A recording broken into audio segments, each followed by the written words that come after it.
San Carlos Borromeo, cardenal y arzobispo de Milán. 4 de noviembre. El nombre Borromeo se deriva de bon Romeo, voces anticuadas del idioma italiano que originariamente significaban buen romero o peregrino de Roma, y más adelante sencillamente buen peregrino.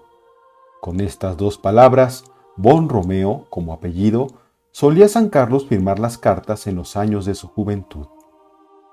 Eran los Borromeos una antigua familia milanesa que logró conquistar eminente posición económica y social, merced a sus virtudes y a los servicios prestados a su país. Los reyes de España les encargaron la custodia del castillo de Arona, fortaleza principal del Ducado de Milán, cita a orillas del lago Mayor, a la entrada de hermosos valles alpinos. Hoy día puede verse en Arona una estatua colosal de nuestro santo que domina el lago y el valle inferior del Tesino. Y por cierto, no le va grande ese monumento al héroe famoso en el mundo entero, cuyo recuerdo planea todavía misteriosamente sobre la inmensa llanura lombarda. En Arona daremos con los recuerdos de su niñez, más que en las famosas islas borromeas con sus jardines y palacios, de cuyos esplendores no tuvo él noticia. Fue su padre el conde Gilberto Borromeo, varón cristianísimo y muy dado a la devoción. Aunque rodeado de honores, llevaba vida más propia de fraile. Cada día rezaba el breviario y dedicaba largas horas a la meditación. A menudo solía vestir hábito de penitente y se entregaba a ejercicios muy austeros. Se casó el año de 1528 con doña Margarita de Medicis, noble doncella descendiente de una familia lombarda y hermana del Papa Pío IV. Con los Medicis de Florencia solo tenía de común el nombre. La piedad de Margarita corría parejas con la de su esposo y procuró comunicarla a sus hijos con todo empeño. Nació Carlos en el castillo de Arona a 2 de octubre de 1538. Antes que él, habían nacido sus hermanos Federico e Isabel. Las actas de proceso de canonización traen el relato de una tradición local, según la cual, la noche de su nacimiento, iluminó los alrededores del castillo de Arona un lucidísimo resplandor de admirable claridad, semejante al arco iris. Por cierto, que a aquella misma hora aparecía en el firmamento de la iglesia un astro de primera magnitud cuyas luces no tardarían en irradiar al mundo. Primer llamamiento divino. Estudiante. Carlos pasó la niñez en Arona al lado de sus virtuosos padres. Los biógrafos nos lo representan como niño tranquilo y formal. Su más agradable pasatiempo era jugar a construir capillitas. Siendo de más edad, dice un antiguo biógrafo, huía de los juegos y entretenimientos pueriles. Solo tenía puesto el gusto en hacer altares y adornarlos, cantar alabanzas a Dios y cosas semejantes, que eran manifiesto indicio de su singular vocación. Desde su temprana edad empezó el niño a dar muestras de vocación eclesiástica, con grande contento y agrado de sus virtuosos padres. Siguiendo la costumbre de aquel tiempo, pasaba de ser heredero de los bienes y dignidades del conde Gilberto, su primogénito Federico. Carlos tenía que establecerse en el siglo o consagrarse a Dios en el estado eclesiástico, y optó por este último partido siendo aún muy joven. Solo tenía 8 años, cuando a 13 de octubre de 1545 recibió la tonsura en Milán en la iglesia de San Juan. Con esta ceremonia era ya clérigo y tenía derecho a percibir las rentas de los beneficios eclesiásticos que podían conferírsele. Sin embargo, no quiso nada hasta pasados 5 años. Su tío paterno, Julio César Borromeo, cedióle la abadía de los santos Gratiniano y Felino, situada en la villa de Arona. Llegó día en que la iglesia prohibió la colación de beneficios eclesiásticos a los niños. Pero Carlos no abusó de aquellas rentas. Antes, reconociendo la grave responsabilidad que sobre él pesaba, mandó repartirlas a los pobres, sin tolerar nunca que se empleasen los bienes eclesiásticos en otros menesteres. Es el patrimonio de Cristo, decía, y por consiguiente de sus pobres. Tampoco echó nunca mano de aquellas rentas para sus necesidades personales. Enviáronle a Milán a fin de que estudiara humanidades, en especial la lengua latina. Poco inclinado estaba a los estudios literarios, por no ser de ingenio vivo y flexible, sino lento y positivo. Pero, merced a su esfuerzo constante, venció todas las dificultades, de tal manera que, siendo de solo 14 años, pudo cursar Derecho en la Universidad de Pavia, donde a la sazón enseñaba el famoso Francisco Alciato. Tenía apenas 21 años, 1559, cuando le proclamaron doctor in introque iure en ambos derechos. Con esta ocasión, su maestro Francisco Alciato pronunció un férvido elogio del nuevo doctor, cuyos talentos y virtud conocía bien. Carlos emprenderá grandes obras, dijo, y brillará como una estrella en la iglesia. No llegaron los padres del santo a poder alegrarse de sus triunfos. Hacía ya 10 años que había muerto su madre, doña Margarita, 1548, y unos meses que había perdido a su padre, el conde Gilberto. Aunque era el más joven de sus hermanos, fue Carlos su ayo y preceptor. Ordenó con notable talento la sucesión de sus deudos y logró que su hermano Federico conservase el gobierno de la ciudad de Arona. Entretanto, aunque el santo se olvidaba de sí mismo, el Señor le tenía muy presente y misteriosamente le iba preparando el camino de su santo servicio.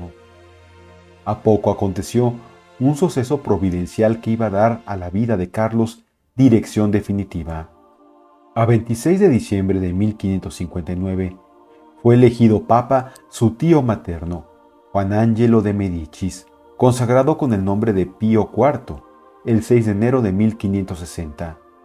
Hubo en Roma general contento con esta elección, pues esperaba que el nuevo papa acabaría con las intrigas que habían afligido a la Iglesia los postreros años de su predecesor, Paulo IV. Conocía Pío IV las grandes prendas de su sobrino Carlos, por lo que determinó tomarlo a su servicio y cargar sobre él la mayor parte del gobierno de la Iglesia. Muy pronto hubo de alegrarse de haber realizado tal elección. Ascensiones de un alma. Llegó Carlos a Roma el mes de enero de 1560 y fue nombrado protonotario apostólico y refrendario de la firma pontificia. Cargos honrosísimos para un joven de 22 años. Además, y movido por divina inspiración, admitió Pío IV a su sobrino en el Sacro Colegio a 31 de enero y le confirió título cardenalicio de la diaconía de los santos Vito y Modesto. Pocos días después, el 8 de febrero, nombróle administrador de la iglesia de Milán, y muy luego recibió las legaciones de Bolonia, Romania y las Marcas y varias abadías. Andando el tiempo, Pío IV confirióle los cargos de arcipreste de Santa María la Mayor, penitenciario mayor y protector de varias naciones y órdenes religiosas. Extrañamos hoy día ver con tantos cargos y dignidades a un joven clérigo, pero ello no admiraba a los contemporáneos del santo. Era la costumbre de aquel tiempo. Preciso es reconocer que, por lo que se refiere a Carlos Borromeo, el nepotismo de Pío IV fue provechosísimo a la Iglesia. No se hallaba todavía el santo tan desasido de los honores y de sus deudos que no le interesase el buen nombre y la riqueza de su familia, por lo que trabajó con todo empeño para colocar y casar honrosamente a sus hermanos mayores. Aún no llevaba un año en Roma cuando casó a su hermano Federico con Virginia de la Rovere, hija del duque de Urbino. Todas las esperanzas de la familia Borromeo estaban puestas en Federico. Aquel afortunado matrimonio y el cargo de general de la Santa Iglesia que para él logró su hermano Carlos parecían señalar los principios de una carrera brillantísima. Inesperada muerte tronchó en flor tan halagadoras esperanzas. El joven cardenal quedó profundamente afligido, pero aquel dolor fue la luz de la gracia que alumbró su alma. Este suceso, más que otro cualquiera, dice el santo, me mostró al vivo nuestra miseria y la verdadera dicha de la eterna bienaventuranza. Desde entonces empezó a deshacerse valerosamente de cuanto entendió ser mundano en su vida, y comenzó por escoger para maestro y guía de la vida espiritual al padre Juan Bautista de Rivera, de la Compañía de Jesús, el cual le adelantó mucho y puso en gran perfección. Acabado el estudio de la teología, preparóse a la ordenación sacerdotal, la cual recibió en la Iglesia de los Santos Apóstoles a principios de agosto de 1563, en el Concilio de Trento. Viviendo su tío el Papa Pío IV, tuvo el joven cardenal Borromeo mucha parte en multitud de negocios religiosos y políticos. No cabe mencionarlos aquí todos. Preciso es, no obstante, señalar siquiera que asistió al Concilio de Trento, 1545 a 1563, cuyas actas y catecismo mandó redactar. También trabajó en la reforma del breviario. El santo dio ejemplo de obediencia a los decretos del concilio. Redujo a mucho rigor su propia vida y la servidumbre de su casa, y se dio con denuedo a desterrar abusos de la misma ciudad de Roma. El Señor le otorgó, en la persona de San Felipe Neri, eficacísima ayuda para la reforma del clero romano. Ambos santos rivalizaron de celo para arrebatar almas al demonio. Eso precisamente quería expresar San Felipe cuando le gritaba a Carlos: ¡Ladrón! ¡Ladrón! La reforma de la música religiosa, decretada por el concilio, dio ocasión a un interesante episodio digno de anotar aquí. Había por entonces en Roma un músico genial, Juan Pierluigi de Palestrina, maestro de capilla de Santa María la Mayor desde el año 1561. De haber seguido al pie de la letra los decretos del concilio, hubiérase excluido la polifonía de la música sacra.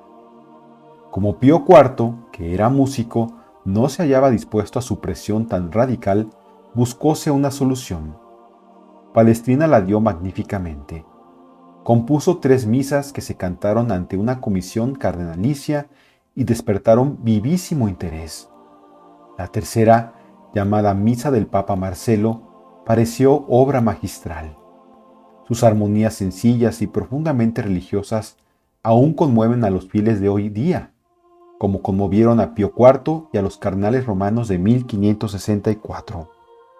Aquel mismo año, emprendió Carlos la reforma de la diócesis de Milán. No pudiendo ir todavía él mismo, envió como precursor a un vicario general piadoso y sapientísimo llamado Nicolás Ormaneto. Llamóle a Roma para darle algunas órdenes y el mes de junio envióle con plena jurisdicción. Hasta el verano del año siguiente no le dio licencia al pontífice para trasladarse a Milán, con el fin de que tomase posesión de la sede arzobispal y celebrase el concilio provincial prescrito por los decretos del Concilio de Trento. Deseando Pío IV que Carlos notase los progresos de la reforma católica en las regiones por donde iba a pasar, otorgóle jurisdicción de legado a latere en toda Italia. Lo primero que hizo en Milán fue reunir un concilio provincial. A él acudieron 11 obispos. No se contentó el cardenal con promulgar los decretos del Concilio de Trento, sino que proporcionó a los obispos algunos medios excelentes para facilitar su cumplimiento. Al morir Pío IV en 1565, volvió Carlos a Roma y asistió al cónclave, que dio a la Iglesia un papa insigne en la persona del ilustre San Pío V, arzobispo de Milán. El nuevo pontífice dejó a Carlos en libertad para salir de Roma. El santo aprovechó para tornar con la mayor brevedad posible a su iglesia y llegó a Milán a 5 de abril de 1566. Desembarazado ya de los cuidados a que tuviera que entregarse mientras participó en el gobierno de toda la iglesia, consagróse en adelante únicamente a las obligaciones del ministerio pastoral. Sin embargo, aún siguió irradiando su influencia por los ámbitos de Italia. Así tuvo que encargarse de varias embajadas cerca de los principales señores de la península. En uno de estos viajes conoció a San Luis Gonzaga y le dio la primera comunión. Estas múltiples ocupaciones y trabajos, a los que su alma fervorosa abarcaba sin aparente fatiga, no le impedían dedicar especial atención a las necesidades de la propia diócesis, y necesidades a cuya solución acudía siempre con celo paternal. La iglesia de Milán necesitaba importantísimas reformas. Habíase introducido el desorden entre los eclesiásticos, y los seglares no respetaban la clausura y entraban impunemente en los conventos, de suerte que las vírgenes del Señor no se hallaban ya a cubierto de las seducciones del siglo. Tamañas irregularidades reclamaban prontas y enérgicas medidas para bien de los mismos escandalosos y ejemplaridad de todo el pueblo. El santo arzobispo quiso predicar primero con el ejemplo y sacrificarse por su rebaño. En su palacio episcopal llevaba vida de anacoreta. En sus últimos años llegó a sustentarse con solo pan y agua, y aún tomaba tan frugal sustento una sola vez cada día. Vida tan austera quebrantó su salud, por lo que el Papa Pío V le mandó que atemperase algún tanto aquellas penitencias. Vendió los muebles lujosos, desembarazóse de sus ricos vestidos y renunció a todos los beneficios que heredara de su tío y de su hermano, y empleó lo restante de sus bienes para sostén de los seminarios, hospitales, escuelas y alivio de los pobres vergonzantes y de los mendigos. Parecía haberse olvidado de sí mismo a fin de no pensar sino en las necesidades de los demás. Cuanto pudiese significar un alivio a sus hijos espirituales, volaba enseguida de sus manos. Con este celo del santo arzobispo, encendióse más y más la saña del enemigo común, y una tarde, mientras estaba en su oratorio haciendo oración con algunos familiares, entró un asesino secretamente y disparó el arcabuz sobre el prelado. La bala pasó las ropas y llegó hasta la carne, pero detenida como por mano invisible, cayó a los pies del santo sin herirle. Los presentes se levantaron para seguir y prender al malhechor, pero el santo cardenal los contuvo con un ademán y todos prosiguieron la oración como si nada hubiese sucedido. A tanto llegaba su caridad. A pesar de las súplicas del arzobispo, la justicia no perdonó al criminal, el cual padeció en compañía de sus cómplices el castigo de los parricidas. Entendió Carlos que sus trabajos serían estériles si no daba a su iglesia sacerdotes dignos y capacitados para cooperar a las empresas reformadoras, y fundó 3 seminarios y algunas escuelas apostólicas. El celoso arzobispo echó mano de los religiosos para que le ayudasen a evangelizar la diócesis. Llevó a Milán a los padres de la Compañía de Jesús y les encargó la custodia de la iglesia parroquial de San Fidel. Tuvo asimismo grande cuenta con la educación cristiana de la juventud, fundó colegios en Lucerna y Friburgo, y también llamó para dirigirlos a los padres jesuitas, cuyo mérito había ya apreciado en Milán. Llevó asimismo a algunos padres teatinos, a quienes dio en custodia la abadía de San Antonio, y finalmente llamó a los capuchinos y dioles misión de evangelizar la comarca montañesa de Suiza. No bastaba todo esto al celo del santo. Para poner dique a las audacias del libertinaje y de la herejía, juntó 6 concilios provinciales y 11 sínodos diocesanos. Merced a las providencias tan oportunamente dictadas por estas asambleas, la disciplina eclesiástica revivió pujante y ejemplarizadora, y poco a poco desaparecieron de la diócesis antiguos y muy arraigados abusos. La peste de Milán de 1576. A pesar de sus esfuerzos, no logró Carlos triunfar de todas las resistencias y hubo de anunciar los castigos divinos. Celebrábanse en la ciudad licenciosos festejos contra los cuales protestó en balde el virtuoso prelado, pero aún no estaban acabados cuando se declaró la peste en 2 barrios de la ciudad. Con las primeras nuevas del contagio, huyeron precipitadamente el príncipe, el gobernador y los magistrados municipales. El santo prelado quedó solo con el clero en la ciudad abandonada por las autoridades civiles. En vano le instaban a algunos a que dejase a Milán, so pretexto de cuidar de los demás fieles de la diócesis. No era por cierto el santo un pastor mercenario, y quiso participar de la aflicción de sus ovejas. Por espacio de 6 meses fue la providencia de los pobres, de los moribundos y de los hambrientos. Vendió sus alhajas, vajilla y demás enseres de plata para aliviar las necesidades de los desgraciados, cuyo número aumentaba día tras día, y, como eso no bastase, dio a los apestados todos los muebles de su palacio, sus propios vestidos y hasta su cama. A menudo se le veía andar entre montones de cadáveres para llevar a los moribundos los últimos sacramentos. Visitó en persona todas las casas y hospitales de la ciudad, sin que hubiese necesidad que no socorriese. Calcúlanse en 70,000 las personas que libró de la muerte con sus limosnas. Al mismo tiempo acudió a la oración pública, mandando que se hiciesen procesiones en la ciudad a fin de conjurar aquel azote. Él mismo asistía a las ceremonias expiatorias, caminando descalzo con una gruesa soga al cuello y llevando en las manos un crucifijo de gran peso. Con esto se ofrecía a Dios en sacrificio, y no cesaba de clamar por calles y plazas: «Misericordia, Señor, misericordia». Por fin oyó el cielo las súplicas de Carlos y cesó la peste a un mismo tiempo en toda la diócesis. Muerte y canonización. Cada año hacía el santo prelado un retiro espiritual seguido de confesión general. Por el otoño de 1584 fue a cumplir los ejercicios al Sacro Monte de Varalo, donde había un santuario edificado en honra de Jesús paciente, y salió de ellos extraordinariamente enfervorizado, absorto en Dios y en las cosas eternas, y con el presentimiento de su próxima muerte. A fines de octubre tuvo unas calenturas que le forzaron a volverse a Milán. Antes quiso llevar a efecto una fundación que le interesaba muchísimo, y pasó dentro de una barca, acostado en un colchón, a la villa de Ascona, próxima a Locarno, donde presidió la inauguración de un seminario que mandara edificar para los clérigos de aquella región. Fue su postrera empresa. Como el mal siguiera aumentando, mandó le llevasen a Milán, donde esperaba celebrar su última misa de pontifical el día de Todos los Santos. Pero tuvo que detenerse en el camino y no llegó a Milán hasta el 3 de noviembre, a las 2 de la madrugada.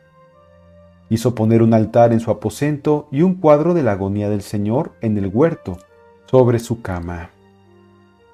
El día 4 recibió el viático y la extrema unción, y mandó luego que le cubriesen de cilicio y ceniza, para con esas armas dar el último combate al enemigo común.